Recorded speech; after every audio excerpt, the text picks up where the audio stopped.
Episode 14, Lost in the Market, How to Ask for Directions in English. Hello, my amazing learners. Welcome back to Learn English with Stories, your daily English boost through stories, real-life conversations, and practical speaking tips. Today is day 14 of our 30-day English challenge. Yes, we're halfway there. Give yourself a big thumbs up for staying consistent and committed. In today's episode, we're going to talk about a very important real-life skill, asking for and giving directions in English.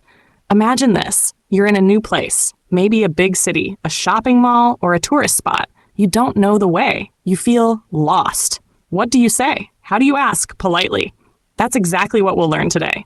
Through a story, some useful expressions, a bit of pronunciation practice, and a fun challenge just for you.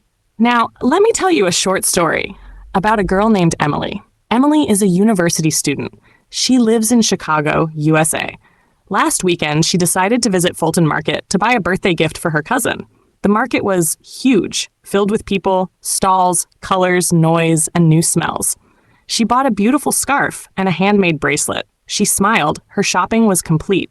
Then she remembered her cousin lives nearby, on Maple Street. She planned to go there after shopping, but she looked left, then right, and suddenly realized she didn't know which way to go. Emily checked Google Maps, but there was no internet. She looked around. Everything looked the same. Busy streets, tiny alleys, noisy crowds. She felt confused, a little nervous. But instead of panicking, she decided to ask for help. She walked up to a man drinking coffee at a street-side cafe, and Emily said, "Excuse me, I'm looking for Maple Street. Can you help me?" The man smiled and said, "Of course. Go straight for 2 blocks, then turn left. You'll see a bakery. Maple Street is right next to it." Emily thanked him, followed the directions, and after 5 minutes, she found the house.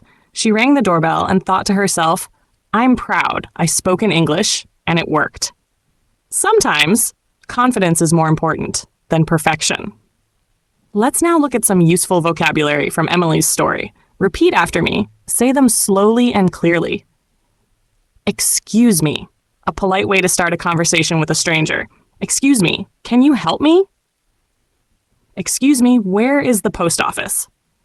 I'm looking for, a way to say what you're trying to find. I'm looking for Maple Street. I'm looking for the nearest pharmacy. Go straight. Walk in the same direction without turning. Go straight for 2 blocks. Turn left, turn right, change direction when you reach a corner. Turn left after the petrol station. Next to, beside something. The restaurant is next to the library. Behind, at the backside of something. At the backside of something.